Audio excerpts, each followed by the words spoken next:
Southwest State Government beef up security amid Yoruba Nation agitation.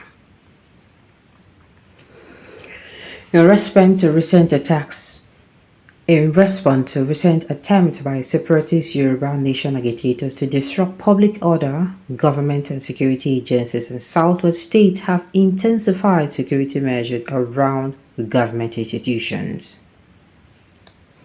The aim is to prevent any breakdown of law and order orchestrated by groups pushing their agendas onto the states.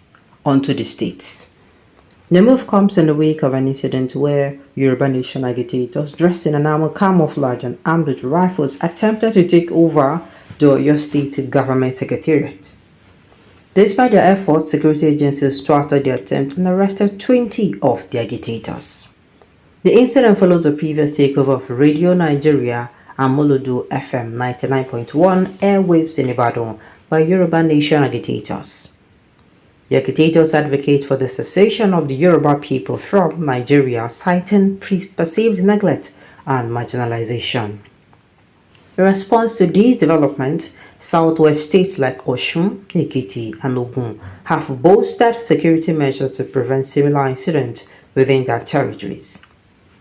Osun State Governor Ademola Adeleke directed increased security around government structures to safeguard public peace.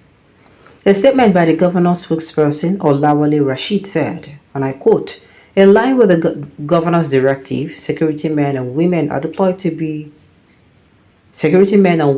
deployed to identify locations yesterday to ensure the Oyo State incident is not repeated in Osogbo, the Osun State capital. I associate with my brother, the governor for Oyo State, Ç0ÜÞ Makinde. I urge the agitators to sheath their swords. We must try to realize the Nigeria of our dreams. We must support President Bola Tinubu as he drives the federal reforms effort. We have a duty to stand by the president in the realization of this difficult national assignment." Similarly, Ekiti State assured residents of adequate security measures and emphasized the state commitment to maintaining law and order. Police authorities in these states echoed their readiness to prevent any act of lawlessness, emphasizing the importance of public safety. Meanwhile, Pan-Yoruba socio-political organization Afenifere condemned the invasion of the Oyo State House of Assembly and urged a thorough investigation into the incident.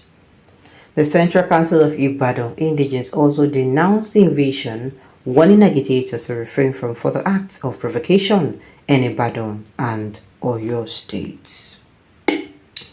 Now, let me say this. Like I said, when this incident happened few hours ago, few days, let me see, few hours, almost like yesterday. That was when I read this article. I read this article yesterday, and not this article, the article that, people claiming they are Yoruba agitators went to Oyo State capital and was trying to break into their secretariat. They want to raise their flag. And immediately I heard it, I said, no, this is not Sunday Igboho style. I did not need any soothsayer to tell me that these people, they are just trying to, make these people look bad. As in, the people who actually went to carry out that particular crime, they are trying to.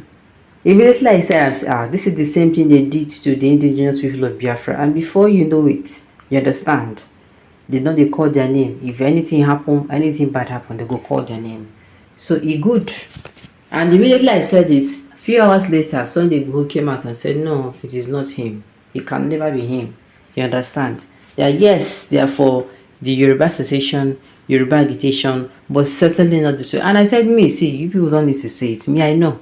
It's not them. It's not their style.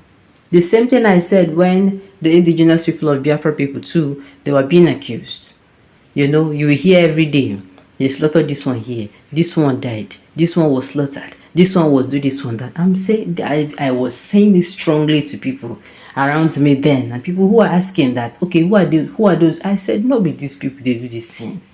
It is all an effort to make these people look so bad, to frustrate them, so that when they come outside tomorrow, then go say after all they're a terrorist group.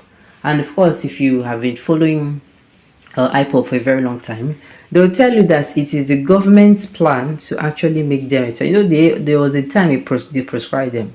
I don't know if they have removed that name attached to them, but there was a time they prescribed them. They're trying so hard to make them to be prescribed even globally, because the indigenous people of Biafra, their own is anywhere and I think in some countries, not everywhere, in some countries of the world where things happen, they can come outside and protest, as in, so they can show solidarity by coming out, for, how am I going to put it? Yes, they allow them to move out, come outside and do whatever they want to do. Do you get? So me, immediately I heard that news, I said, no, this is not this person's style. So Sunday go, they came outside and said, no, he's not the one. Before you know it, people are coming out to say, oh, it is possible that it is, his rivals, that it is the one woman like that, Onitiri, and then another person, they mentioned Gani Adam. They started pointing fingers. But me, I know definitely from that particular, I did not need, like, immediately I read the news, I was like, it's not possible. Koleje Sunday Igboho, it cannot be. Because one thing I was saying that Sunday Igboho is not going to do anything that is going to jeopardize his own safety, number one. Then number two, jeopardize the safety of his people. What gave rise to Sunday Igboho was herdsmen coming into their communities and attacking people and, slaughtering people like meats. That is what gave rise to Sunday Igboho. In order to defend his people, he came out and picked that mantle. That is where his own started. The same thing we can talk about for what's it called? Namdeka, but their own is different. Their own is marginalization.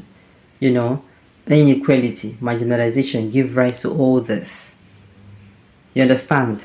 So, but me, I'm going to say it is not Sunday Igboho style. So yes, it is good to beef up security, not just as they are looking out. They don't look out for not just what's it called. They also look out for more things, because this is the time where crime is now on the high. Everything is now ×2. Kidnappings for ransom is now ×2. So it is a perfect time to beef up security. Do you understand? But they should make sure they trace this thing. They do a thorough investigation, not a shallow one. Anybody can come outside and say it is these people, it is me. They should do a thorough investigation. They should not, how am I going to put it? They should not be distracted. They should make sure they get those who actually did those things that they're accusing, Sunday Igboho of. Alright, on this note, we have come to the end of the news. So thank you for tuning in to listen. Until I come your way next time. Enjoy the rest of your day.